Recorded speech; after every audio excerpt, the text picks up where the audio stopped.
Oke, bismillahirrahmanirrahim. Assalamualaikum warahmatullahi wabarakatuh. Waalaikumsalam warahmatullahi wabarakatuh. Wabarakatuh. Oke, kita langsung saja ya. Berarti ini pertemuan kita yang ke-8. Karena tadi uploadnya baru besok. Jadi ini nanti di-save, tolong di-upload buat besok ya. Oke, hari ini kelompok berapa lagi?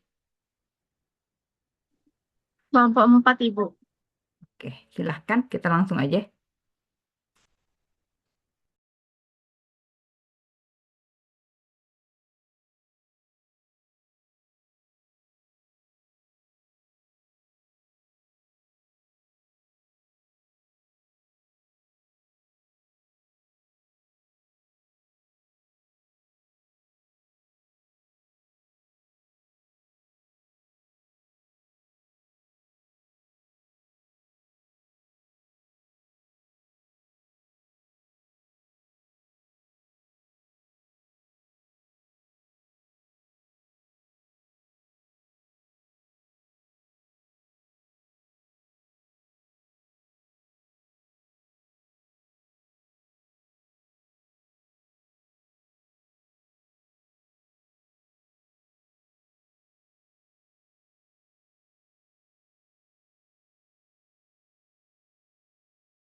Baik, bismillahirrahmanirrahim. Assalamualaikum warahmatullahi wabarakatuh. Waalaikumsalam warahmatullahi wabarakatuh. Perkenalkan, kami dari kelompok 4 dengan materi presentasi farmakologi renal. Yang saya hormati Ibu Yuni Andriani selaku dosen pengampu. Eh, Kelompok kami terdiri dari 2 anggota, yaitu saya sendiri, Rati Trisna Prinkana, dan yang kedua teman saya, Felinsia.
Baik, di sini saya akan mempresentasikan hasil diskusi kami, yaitu tentang farmakologi renal. Farmakologi renal atau dikenal dengan ginjal, yaitu cabang ilmu farmakologi yang mempelajari obat-obatan yang bekerja pada ginjal, meliputi mekanisme kerja, efek terapeutik, indikasi, serta efek sampingnya dalam mempengaruhi fungsi ginjal, seperti filtrasi glomerulus, reabsorpsi, sekresi, dan regulasi keseimbangan cairan elektrolit serta tekanan darah. Tujuan dari kita mempelajari farmakologi renal ini untuk memahami penggunaan obat-obatan yang bekerja terutama pada ginjal, dalam mengatur keseimbangan cairan dan elektrolit, serta mengontrol tekanan darah, meningkatkan atau mempertahankan fungsi ginjal. Yang kedua, farmakologi renal itu mempelajari apa saja sih? Farmakologi renal mempelajari tentang ginjal dan saluran kemih. Lalu, apa sih fungsi ginjal itu? Fungsi ginjal itu mengatur keseimbangan cairan, elektrolit, tekanan darah, serta ekspresi sisa metabolisme. Untuk mekanisme kerja obat renal sendiri mempengaruhi proses filtrasi, reabsorpsi, sekresi di nefron. Nah, target kerja obatnya itu pada glomerulus, tubulus proksimal, ansa Henle, tubulus distal, dan ductus collectivus. Tujuan terapinya mengontrol edema, hipertensi, serta menjaga fungsi ginjal. Untuk penyakit atau kondisi terkait ginjal, yaitu penyakit dan kondisi yang berhubungan dengan ginjal. Yang pertama hipertensi, edema, gagal jantung, nefropati diabetik, asites, serta gangguan keseimbangan elektrolit.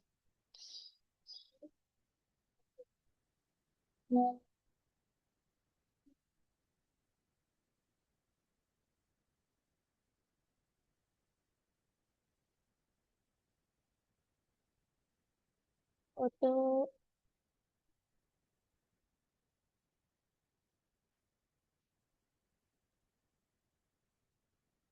bentar Ibu, izin laptop saya agak lag sedikit.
Baik, kita lanjutkan.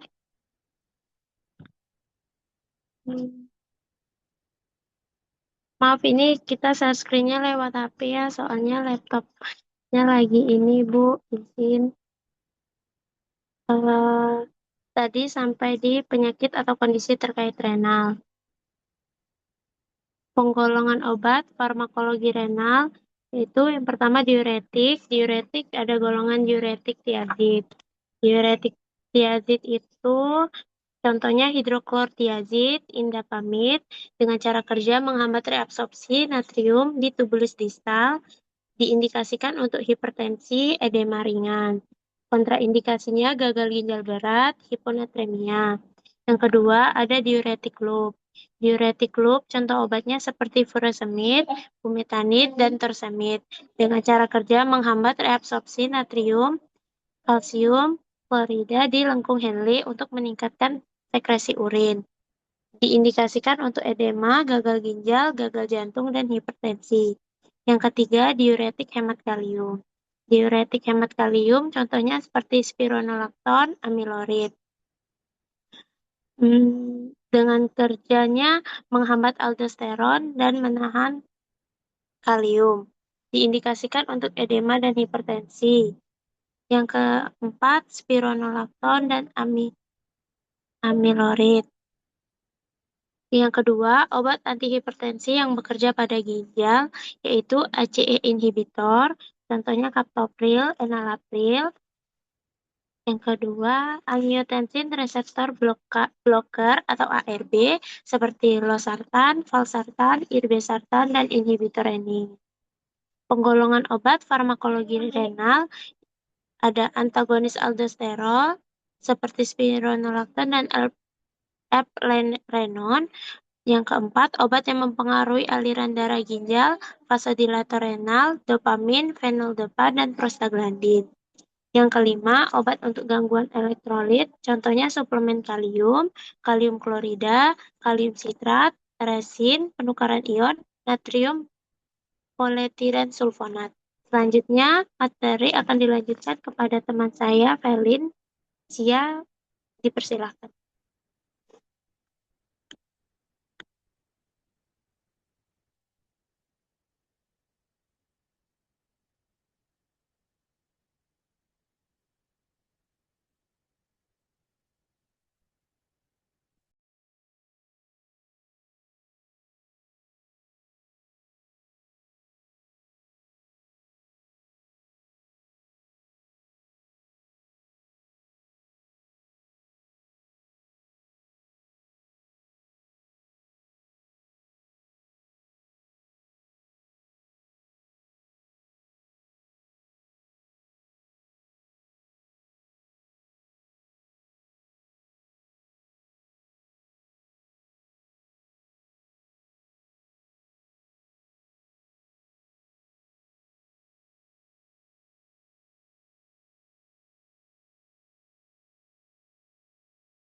Selanjutnya ada indikasi obat farmakologi renal. Yang pertama hipertensi, yang kedua edema, gagal jantung, ginjal hati. Yang ketiga ada gagal jantung kongestif, yang keempat ada gagal ginjal akut dan kronik. Yang kelima ada nefropati, yang keenam ada asites, dan yang ketujuh ada gangguan keseimbangan cairan dan elektrolit. Selanjutnya, kontraindikasi obat farmakologi renal. Yang pertama ada anuria atau tidak terbentuknya urin. Yang kedua ada gagal ginjal berat tanpa pengawasan medis. Yang ketiga ada hiperkalemia, yaitu terutama pada diuretik hemat kalium dan antagonis aldosteron. Yang keempat ada dehidrasi berat. Yang kelima ada hipotensi berat. Yang ketujuh ada kehamilan, ACE inhibitor, dan ARB. Yang terakhir ada riwayat alergi terhadap obat golongan renal tertentu. Selanjutnya, farmakodinamik renal. Yang pertama ada efek terapi, yaitu fungsi ginjal terganggu bisa meningkatkan efek obat yang normalnya diekskresi ginjal. Yang kedua ada efek sampingnya, yaitu pasien gagal ginjal lebih rentan mengalami efek samping. Dan ada potensi interaksi obat meningkat, yaitu perubahan farmakokinetik pada pasien gagal ginjal bisa meningkatkan interaksi dan efek toksik.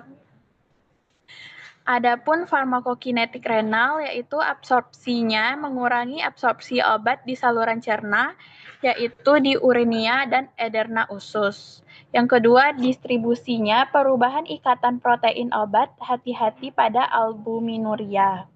Yang ketiga ada metabolismenya, perubahan metabolisme obat oleh hati, uremia dapat mengubah enzim hati. Adapun ekskresinya, penurunan fungsi ginjal penghambat pembuangan obat meningkatkan risiko akumulasi toksisitas. Interaksi obat farmakologi renal, diuretik dengan NSAID, yaitu efek diuretik menurun. Yang kedua, diuretik loop dengan digoksik, yaitu risiko toksisitas digoksid. Yang ketiga ada diuretik hemat kalium dengan AC atau ARB, yaitu hiperkalemia. Yang keempat yaitu ada AC inhibitor dengan suplemen kalium, yaitu terjadinya hiperkalemia. Yang keenam ada AC inhibitor plus diuretik, yaitu hipotensi awal terapi. Dan yang terakhir ada diuretik dengan litium, yaitu meningkatkan risiko toksisitas litium. Pengaplikasian obat pada pasien khusus, yaitu pada anak-anak, fungsi ginjal belum matang, dosis dan frekuensi harus disesuaikan. Pada pasien lansia, fungsi ginjal menurun, risiko toksisitas meningkat, perlu penyesuaian dosis. Yang ketiga ada pasien gagal ginjal, dosis harus dikurangi atau diperpanjang interval pemberiannya, hati-hati akumulasi obat. Dan yang terakhir pada pasien dengan sikrosis hati, berisiko retensi cairan mungkin perlu dihindari beberapa jenis diuretik. Adapun artikel penggunaan herbal yang digunakan pada gangguan renal, yaitu pada artikel pertama dari jurnal Buana Pharma dengan judul Pengobatan Alternatif Penyakit Gagal Ginjal dari Tanaman Obat di Indonesia. Adapun abstraknya yaitu penyakit ginjal disebabkan jika kondisi ureum darah lebih dari 200 mg.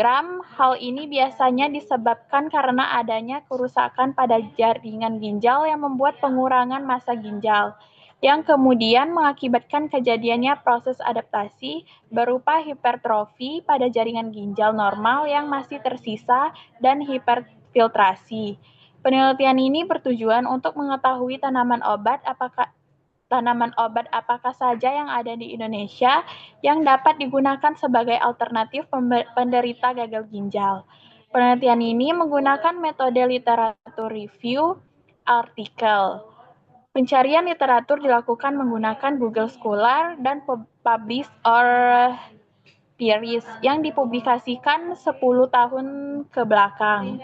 Berdasarkan literatur yang digunakan, ada beberapa tanaman obat yang dapat dijadikan obat alternatif dalam pengobatan gagal ginjal. Adapun artikel penggunaan herbal yang digunakan pada gangguan renal yang kedua, yaitu dengan judul Risiko Hipertensi, Diabetes, dan Konsumsi Minuman Herbal pada Kejadian Gagal Ginjal Kronik di RSUP Dr. Wahidin Sudirohusodo, Makassar, tahun 2015, dengan abstraknya yaitu penyakit ginjal kronik merupakan masalah kesehatan dunia dengan peningkatan insidensi, prevalensi, serta tingkat morbiditas dan mortalitas.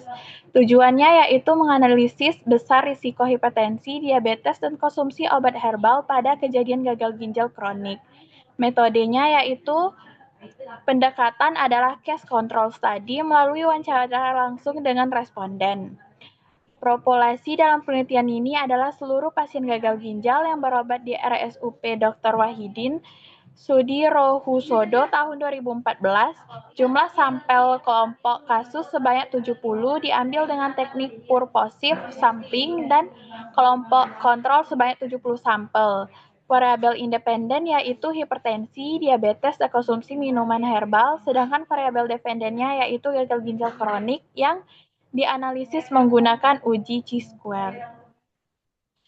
Adapun kesimpulan obat dari farmakologi renal, yaitu farmakologi renal mempelajari penggunaan obat yang mempengaruhi fungsi ginjal untuk mengendalikan keseimbangan cairan dan elektrolit, mengontrol tekanan darah, dan menangani gangguan ginjal secara aman.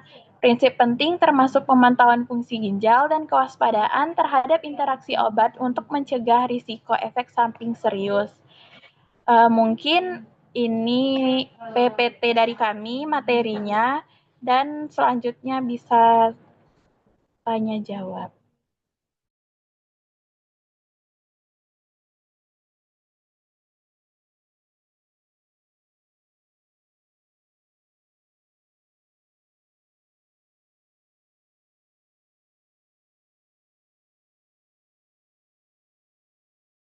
Oke, terima kasih. Yang renal ini ada berapa kelompok ya?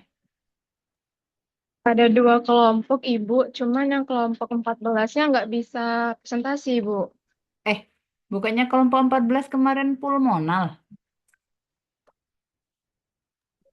Yang kemarin 13, Ibu. 13 dan? 13 dan 3. Oh. Yang nggak bisa itu kelompok 13 kemarin ya? Atau yang kelompok 3? Kemarin yang nggak bisa kelompok 3, Ibu. Sekarang ini kelompok 4 dan 14 ya? Iya, Ibu.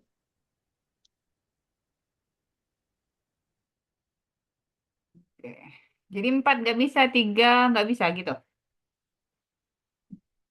Kemarin yang nggak bisa kelompok 3, yang hari ini yang nggak bisa kelompok 14, Ibu. Kemarin yang nggak bisa kelompok 3, hari ini yang nggak bisa kelompok 4. Yang sebelumnya, 14. Yang mana, Ibu? yang inhibitor, Inhibitor semuanya itu, Bu, nampil. Presentasi. 3 ya. 3 kelompok ya.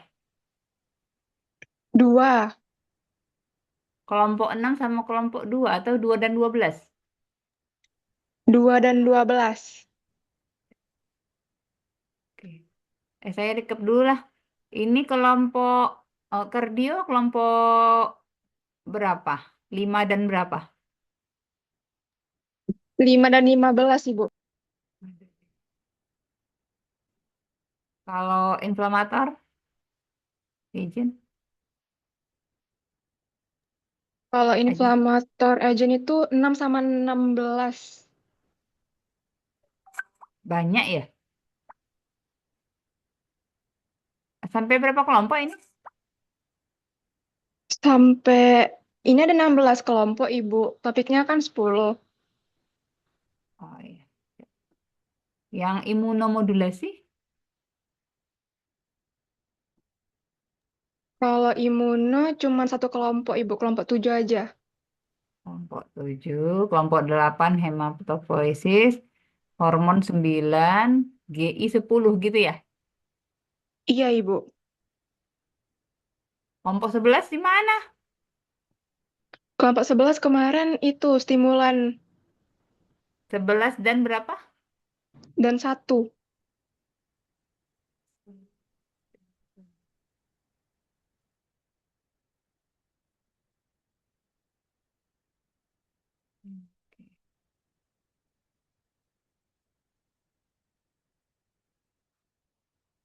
Oke, berarti cuma 1 hari ini ya?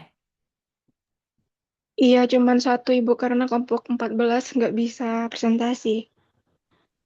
Oke, kelompok yang nggak bisa presentasi kelompok 4 atau 14? 14, Ibu. 14 itu saya salah tanda ini.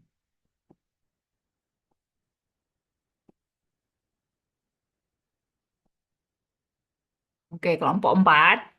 Mari kita langsung saja ke sesi diskusi.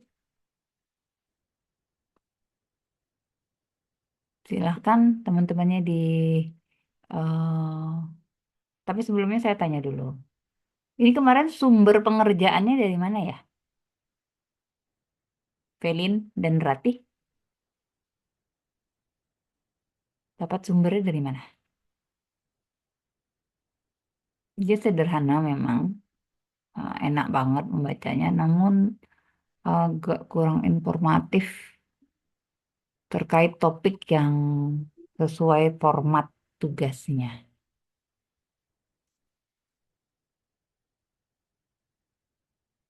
Formatnya kan tuh ini kasih side effect. Hmm. Nanti saya tanya dulu, kalau farmakologi renal yang ada dalam benaknya di dalam kelas ini apa ya yang terpikir?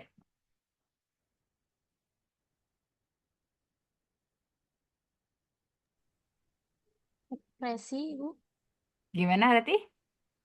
tentang sistem ekskresi. Maksudnya gini, ginjal itu kan Ih, termasuk jauh banget sih suaranya sih. ini Bu, tentang Hmm. ekskresi gitu. Maksudnya ginjal itu kan termasuk dia organ terakhir yang mengekspresikan sisa-sisa Ya. obat gitu. Itu kalau sepemahaman saya ya Bu ya. Jadi kayak agen terakhir gitu nah. Berarti semua terkait pada yang yang ya terkait pada proses ekskresi gitu ya. Iya berarti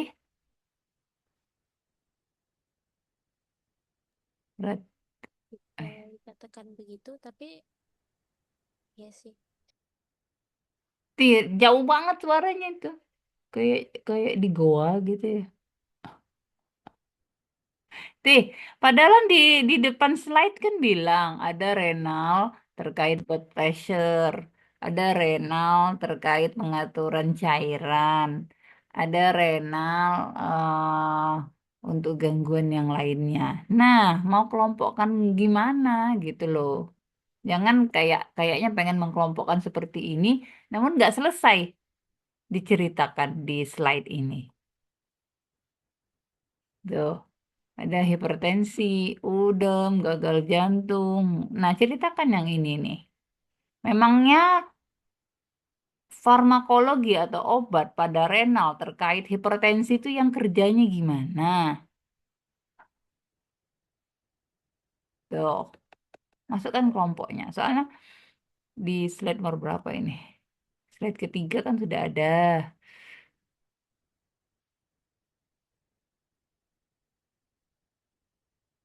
Orang mau tahu memangnya farmakologi renal terkait dengan si AC inhibitor tuh posisinya di mana dia kerja tuh? Ngapain AC inhibitor? Si kaptopril, lisinopril, namipril gitu. Dia itu di mana letaknya? Kenapa nggak masukkan alur kerjanya? Kan ada ya di Peru kita punya kalau di kardiovaskular itu ada skemanya di mana oh, kalau AC ini masuk ke RAA, renin, angiotensin, aldosteron. Yang mana kalau dia dihambat jadinya dilatasi, enggak kontriksi. Itu orang mau lihat itu. Dibikin ini aja bisa kok. Dibikin minta bikinkan AI, bikinkan alur. Masuk prom-prom nih yang cocok. Alur kalau nggak kasih kalau masih belum pas tuh, ulang lagi. Telitikan lagi kalimat perintah rinciannya gitu. Kayak buatkan foto saya sedang ada di depan Menara Eiffel menggunakan ini, warna ini. Kan jelas kita tuh nyuruhnya ke AI itu kan. Buat gitu. Ya, karena kalau kalian lihat di textbook, jelas sekali kalau ngomong tentang renal atau ginjal, pasti alur ekskresi benar. Benar kata si Ratih tadi, benar. Namun, ini ketika dia diomongin saat dia digunakan untuk pengobatan. Kalau Ratih tadi bilang ekskresi, iya itu fisiologisnya ekskresi. Namun, ketika kita ngomong farmakologi, berarti ada senyawa dari luar yang ditambahkan ke dalam tubuh yang dia bertugas seolah-olah seperti fisiologis ginjal. Bantunya di mana? Apakah dianya yang pertama difiltrasi, apakah dia direabsorpsi, atau yang dia bekerja di eh, ekskresinya. Tampil kan? Jadi kalau kalian lihat slide-nya farmakologi renal, pasti selalu gambar yang saya bilangnya itu kapsula Bowman itu seperti, iya kapsula Bowman itu seperti buah delima. Buah delima, terus ada ansanya, di mana furosemid kerja, di mana budesonid, gitu. Yang mana yang aldosteron, ya kan? Itu gak obat-obat si renal. Terus kalau mau ngomong lagi yang di yang mempertahankan, yang menjaga konsentrasi cairan gitu. Untuk udem, ya udem kan biasanya yang gula-gula konsentrat itu di ini renal juga, ya kan? Karena keluarkannya untuk udem kan keluarkannya bentuk urin kan yang diukur, gunakan sorbitol, manitol gitu. Yang diukur di bawah kan urin. Meningkat nggak peningkatan pembuangan cairan ekstraselulernya gitu. Jadi ini tugasnya kelompok 14 ya. Kelompok 4 ini emang bagus singkat, namun informasinya banyak yang ketinggalan.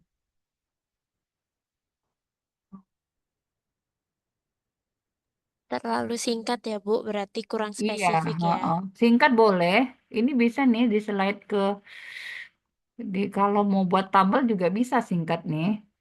Ini singkat memang, tapi terlalu banyak space kosong gitu.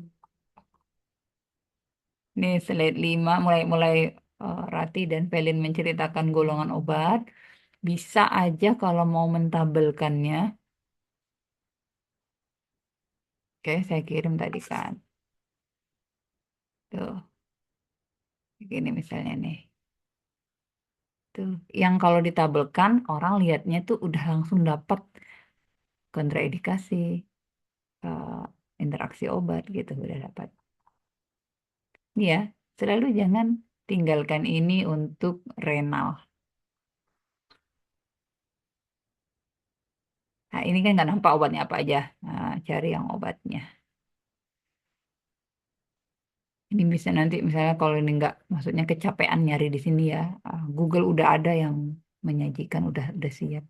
Udah siap, tapi Google itu nggak bikin generate itu nggak sebaik itu ya saya bilang.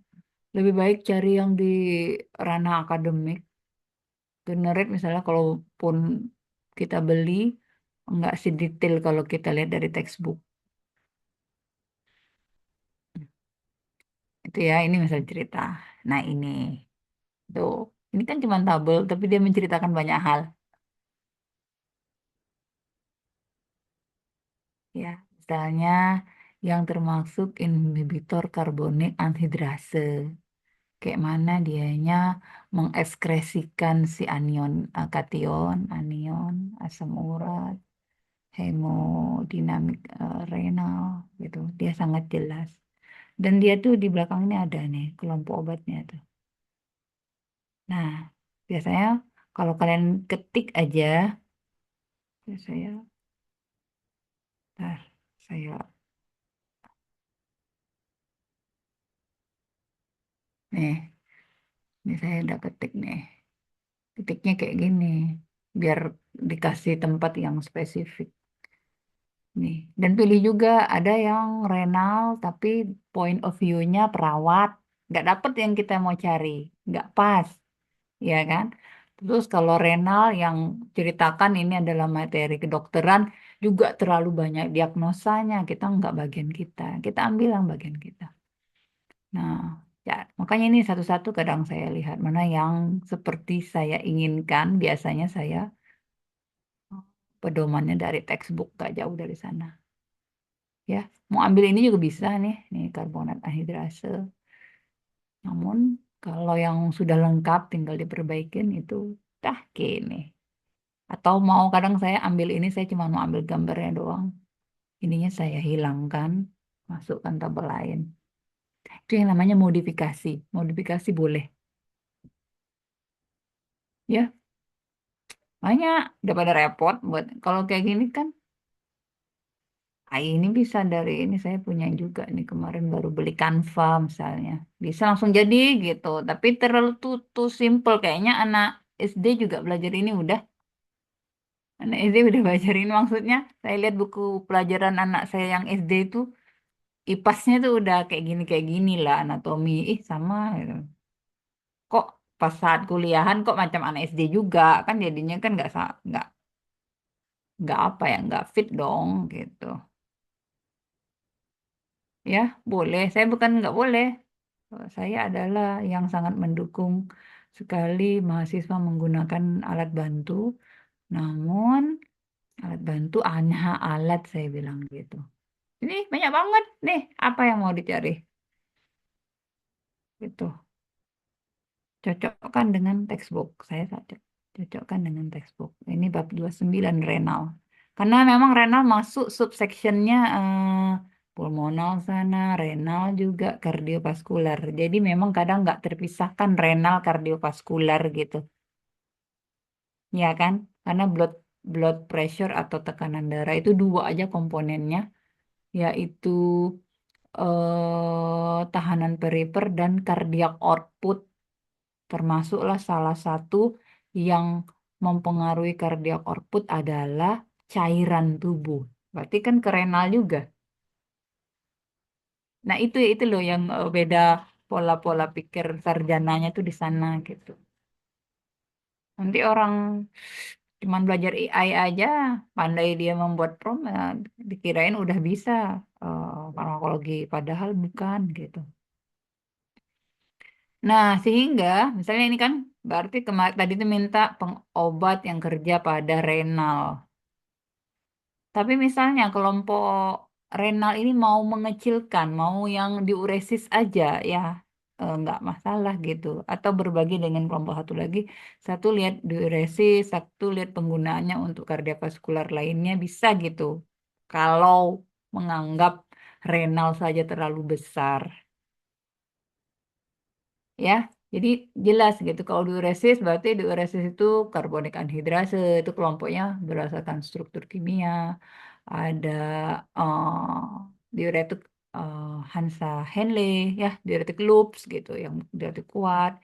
Kemudian yang kelompok aldosteron, terus kelompok eh, ada satu lagi itu yang HCT itu hidroklorotiazid gitu ya. Nah, ada kelompok yang digunakan untuk si diuresis tadi.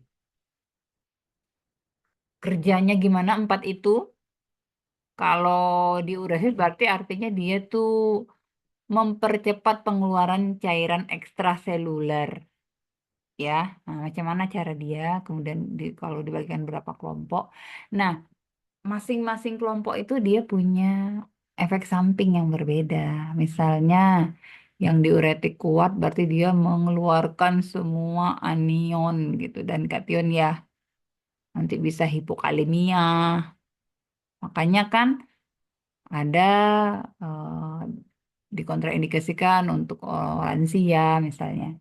Ya. Kemudian ada diuresis yang hemat kalium gitu.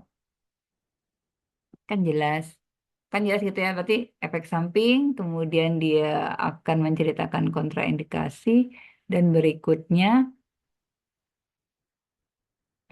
pada kondisi khusus itu juga ada. Nah, yang tadi saya bilang, kalau mau cerita diuresis, ya. Jadi sebenarnya tabel ini adalah rangkuman dari yang narasi banyak-banyak inilah. Kayak kita pakai tabel, baca yang narasinya, terus kita ambil tabelnya, itu aja. Terus terakhir, ada ini yang high ceiling, belum diuretik.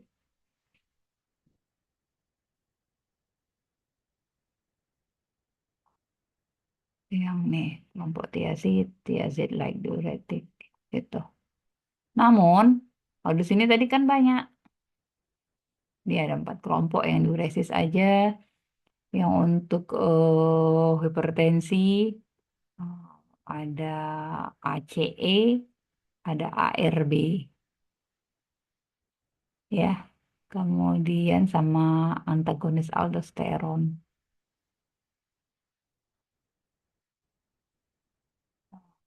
Itu. Obat untuk gangguan elektrolit, ini tambahan doang ya. Jadi dikasih. Deh. Ini memang dibuatkan tabel aja udah masuk nih yang 3 poin tadi kerjanya, efek samping, interaksi, dan KI-nya.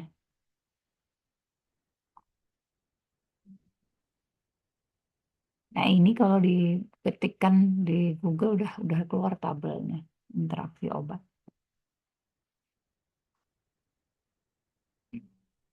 Oke, jadi kalau bicara mengenai farmakologi, pertemuan berapa nih? Ke-6, 7, ke-8. Nah, ke-8 ini saya ingatkan kembali bahwa ketika membicara farmakologi artinya ada senyawa-senyawa dari luar yang ditambahkan ke dalam tubuh, ya, apakah secara topikal, sublingual, intravena, atau rektal, yang mana dia diharapkan bekerja menyerupai atau mengantagonis senyawa dalam tubuh. Ingat lagi itu, farmasi itu aja. Namun, supaya tahu bahwa dia menyerupai atau mengantagonis senyawa dalam tubuh itu, dia posisinya di mana, ya kan? Posisi si senyawa ini, misalnya si furosemid tuh, dia kalau dimasukkan ke dalam tubuh, dia kemana kerjanya? Itu loh, itu farmakologi itu. Nah, kalau kayak gitu, ya itu yang seperti saya ucapkan tadi, farmakologi itu mempelajari senyawa obat yang mirip sama senyawa dalam tubuh untuk tahu secara presisi di mana sebenarnya dia bekerja. Sehingga berikutnya dia dapat digunakan lagi untuk kasus-kasus serupa. Nah, itu ya tujuannya. Itu tujuan perkuliahan farmakologi sistem tubuh itu. Nah, balik lagi dari tujuan tersebut tuh cek lagi slide-nya udah nggak tercapai tujuan tadi. Udah nggak. Seperti yang itu tadi tahu bahwa apa aja kemarin pulmonal, ada Montelukast. Montelukast itu jaga stabilitas dari membran supaya tidak degranul si mediator-mediator inflamasi itu. Misalnya apalagi ke kerjanya ke reseptor muskarinik tapi sebagai anti muskarinik gitu. Ini baru Ini baru kenalan mekanisme kerja. Sebenarnya sih nggak kenalan karena udah di kelas-kelas sebelumnya kan sudah dapat farmakologi. Ini lebih eh, banyak lagi mendapat pemahaman mengenai mekanisme kerja karena semester berikutnya baru kita lihat kerjanya secara struktur kimia di kimia medisinal. Dapat nggak ya kimia medisinal? Makanya sekarang tuh karena kasus-kasus dalam pengobatan di klinis itu ternyata lebih banyak karena interaksi secara kimia, respon yang diberikan oleh masing-masing pasien itu terhadap penggunaan obat. Itu ya, kelompok Rati dan siapa namanya? Felin.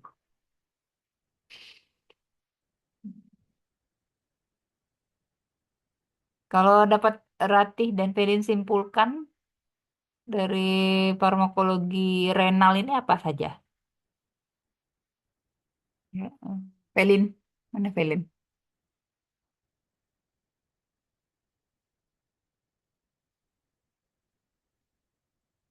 Felin masih ada?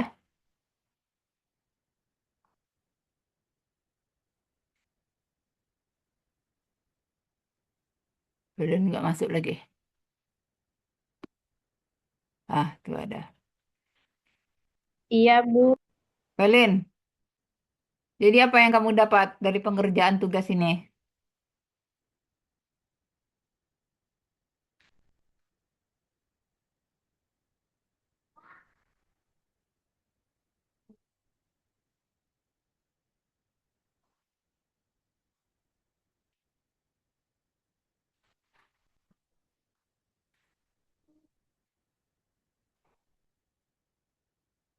Mana Felin?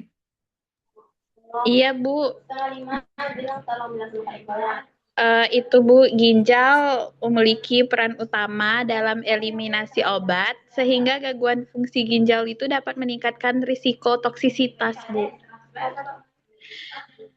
Sama penggunaan obat pada pasien dengan gangguan ginjal itu harus dilakukan secara rasional, aman, dan disertai pemantauan rutin oleh tenaga kesehatan, Ibu.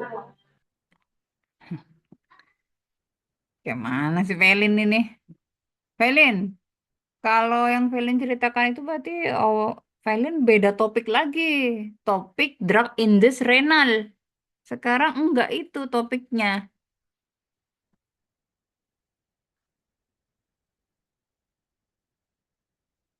Drug yang membantu renal, ya enggak? Apa salah? Beda, beda persepsi kita. Farmakologi renal itu untuk obat yang merusak ginjal atau obat yang membantu kinerja ginjal. Gimana? Felin dan Rati dan everyone. Everyone ini kok ngilang semuanya ini. Kebiasaan ngilang ini kelas ini nih. Saya aja ada nongol sini. Yang ini semuanya ngilang. Tuh, adabnya kuliah kayak mana?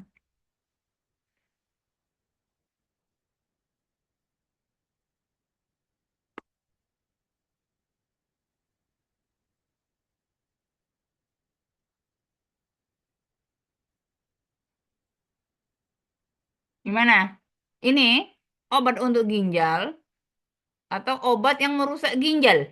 Berarti.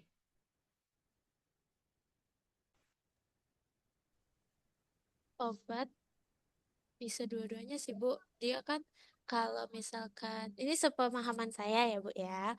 Kalau salah mohon dikoreksi atau ditambahkan. Sebagian itu kalau misalkan ginjalnya sudah agak bermasalah, kita butuh obat bantuan. Terus, jadi ini nih bukan tidak menyembuhkan penyakit ginjal sih, lebih ke merawat yang sudah bermasalah. Gitu bukan maksud Ibu. Berarti. Berarti ini di dalam kelas. Kalau kita menyelesaikan tugas itu, lihat dulu petunjuknya. Kan sekarang ini, nanti kalau kita masuk di kelas patofisiologi ginjal, baru yang tadi seperti Velin cerita. Sekarang kelas farmakologi sistem tubuh. Nah, pertanyaan saya, kelas kita ini mau ngebahas yang merusak ginjal atau yang membantu kinerja kinerja ginjal? Membantu kinerja ginjal. Nggak melulu di ginjal pun bisa juga pakai tadi yang hipertensi. Ibu ginjalnya nggak masalah, cardiac output mungkin, ya kan? Di cardiac outputnya tuh curahnya meningkat. Makanya pakai yang mengatur elektrolit. Itu kan ada dua.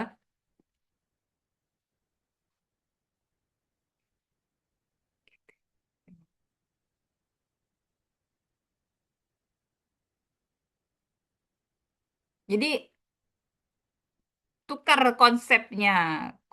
Ya konsep harus tuh mindsetnya bahwa ketika bicara farmakologi, memang Semua penggunaan obat ini karena dia di metabolisme di hati dan di ginjal pada penggunaannya, apalagi terutama pada senyawa-senyawa yang tidak dikeluarkan dengan baik, apakah karena penyakit, kondisi tertentu, dia juga dapat merusak si ginjal gitu dan hati. Namun kali ini balik lagi lihat, maunya ini hari ini farmakologi atau patofisiologi. Kalau farmakologi artinya seperti di bab 29 diceritakan adalah obat yang mengefek atau mempengaruhi ekskresi pada ginjal. Itu artinya ginjal sedang ada masalah pada ekskresi. Udem, misalnya. Contohnya itu masalah tuh. Asam urat. Ini asam urat bengkak-bengkak itu. Ada asam urat juga metabolit dari ginjal. Kemudian eh,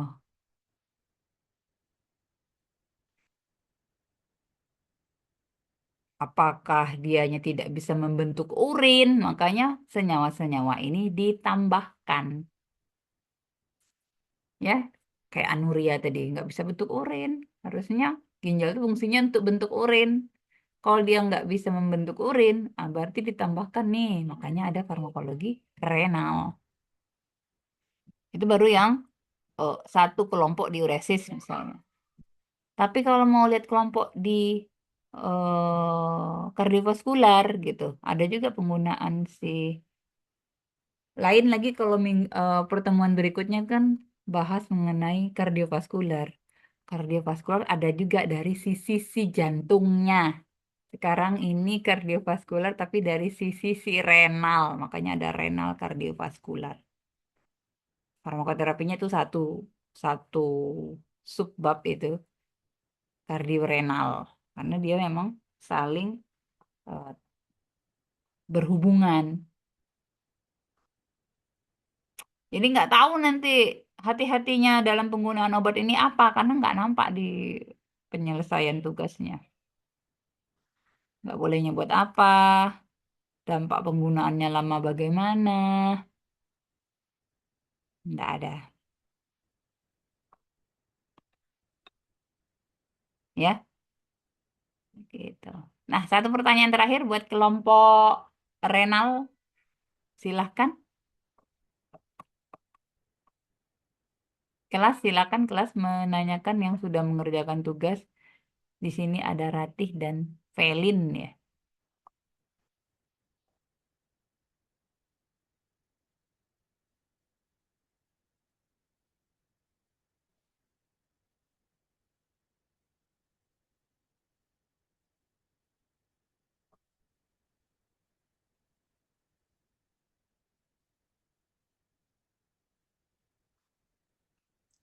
Alhamdulillah.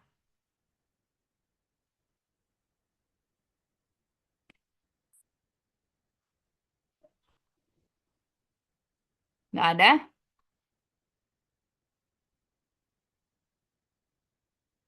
Ini belum puasa loh. Bayangkan ini kalau puasa lagi. Ganti aja deh metodenya selama puasa ya. Nah, gini ya.